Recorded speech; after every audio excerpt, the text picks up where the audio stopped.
Hello! Okay, welcome to this week's episode of the Doctor Who Review.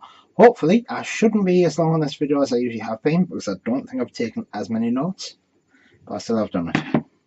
So, this week's episode, the Empress of Mars. So, start off, all tense, NASA, big countdown for Valkyrie for this picture underneath the cap, and just as they get down, counting down, interrupts the Doctor. Tense is gone. Joke is like, what the hell, what's he doing here? What's he doing there? Nadal? Really, what? They really know how to, spoil things, don't they? So, they have a beeline, they must have a radar for trouble and things, so somehow he knew. Or is this just the TARDIS doing what the TARDIS does, taking to places he needs to be? Yes, there look, and there's a big God Save the Queen on Mars. Yeah, sounds a bit odd. So, it turns out the message is from 1881. Long before man should be on Mars, since man isn't on Mars yet at all. Go searching, they find old tents and a fire. Fire must mean oxygen, says Bill. Which the Doctor's like, not too sure. Turn around, Nadal's already got his helmet off. He's like, really? Not too keen on things, is he? He's a bit slow at times, the Doctor, in his approach. Likes to try and keep it safe, but nobody ever agrees. Yeah. And there's a lot of movie references already in this episode, referring to the Terminator, killer robots, you might like that. And what was the other one? Was it The Thing? The Tunnels and The Thing, again, another alien one. The Doctor doesn't seem to watch many films, does he? Says he's a busy man. Busy man. He spends a lot of time just doing nothing. Really? You think he'd at least catch up with some films? Sure, the TARDIS has a movie room in it. Has a cinema. Has everything else. So, Nadal goes to get rope after Bill falls down the hole, and the TARDIS decides to move itself away, which is rather unusual. The TARDIS doesn't normally do that. So, yeah. Friday, the Ice Warrior that was found on a ship on Earth in 1880 by British soldiers, asks for help and takes them to Mars in the promise for jewels. It built them this giant machine, this mining thing, to help them find jewels. He's got nothing to gain out of it, he says. Sounds a bit fishy to me. Yeah. Then they eventually find a place, the Ice Queen tomb, which they think's just all gold. Yeah, we all know better. That sarcophagus isn't just there for show. Something's gonna happen. And yep, as you find, they're a little bit arrogant and very greedy. There's lots of squabbling in the ranks, with the captain trying to overthrow the colonel. So yeah. Of course, you get that greedy soldier who managed to mess around with the thing, wakes up the Ice Queen, and gets shot. Which is quite amusing because their guns are really interesting. It's like, woof, compact, very efficient. I quite like that idea, actually. Just push them aside. Little balls with persons. No mess, just compact little things. They don't even look all that heavy either. So, quite an interesting weapon. Very interesting graphics for that. I must say, I was quite impressed. It didn't look tacky. So, I'll give it thumbs up for that one. It's quite cool how they did that. The effects, how they looked, everything didn't look too tacky in that. The Ice Warriors, the armour, quite interesting. Everything about it, I think, was really done well this episode, personally.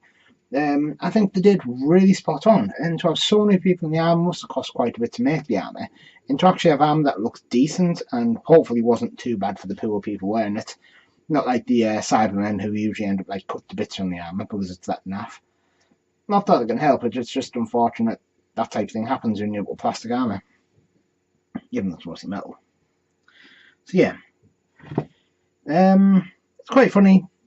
There's a squabble in the ranks. The captain basically tells men how the colonel was supposed to be hung and didn't die for deserting this place. He's a coward. And then takes over, throws them all in the brig, and as quite amusingly the Doctor points out, there's still no setting for wood. You think after the 50th anniversary they might have worked on a setting for wood when they get stuck in a room and, anything that works except old-fashioned stuff. Put them in a wooden room, wooden lock, and there you go. You can't get out. Quite interesting, actually. Well, it's quite funny, personally. But yeah. I must admit, when they were stood in that room, I asked the big question, what the hell is with that spacesuit? It was really weird, those black suits. Really? You know, the TARDIS can create an atmosphere. Why didn't you do that? Why did you have to wear a spacesuit? Really? I don't know. It's just strange. It's a very weird thing. It didn't feel like it fit perfectly. It was just something random they had to wear. It didn't look all that great either. They think they're safe, and they come from below the ground. So, they're looking one way, they come the other way. Oh well, soldiers didn't last long, did they? Weren't all that bright. Got to know the young soldier, he died. Sergeant Major, he died. Basically, any character you really got to know died. Easy thing, just be an extra. You're either going to die, you're not going to die. If you're a main character, you're probably going to die. And it's quite amusing. When all that happens, the guy who ridiculed the guy for being a deserter and a coward then turns deserter and coward himself and is like, yeah, I'll leave you to it, I'm going to disappear. As they do. So, oh yes, that really annoys me. Doctor threatens to blow the place up, cover everybody in ice. Everlasting winter, just like Frozen. Really? Really? The Doctor's seen Frozen. He's not seen Terminator. He's not seen the Vikings. He's not seen The Thing. But he's seen Frozen. It's like a really, really, really, really bad joke. A really bad joke. Really, really, really bad joke. Seriously. Why? No, it shouldn't exist anymore. Big Hero 6 is far better. Brave was brilliant. But Frozen, why always Frozen? I kind of liked it when it first came out. Now I hate it. That's because everybody never let it go. Oh, God. Sorry, bad pun. That was totally not meant. Moving on. Back to Doctor Who. Not some annoying thing that just literally doesn't die.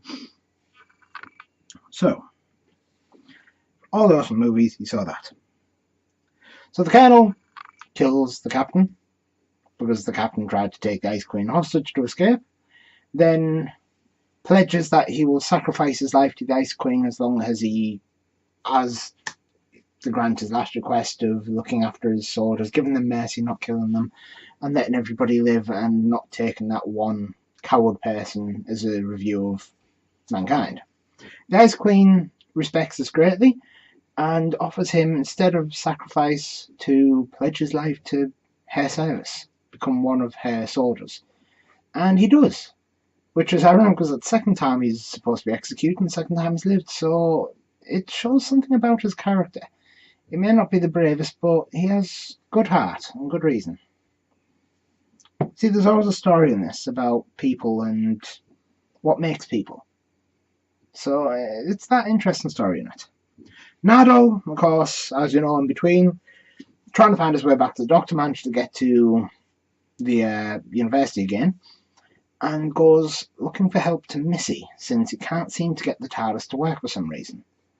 Again, why did the TARDIS do this? It's a big question. It probably won't get answered, but why did the TARDIS take it away? Why wouldn't the TARDIS work for him? Why did I have to wait for Missy? Has Missy got something to do with this, or the TARDIS telling him something? Who knows? So, it works out in the end.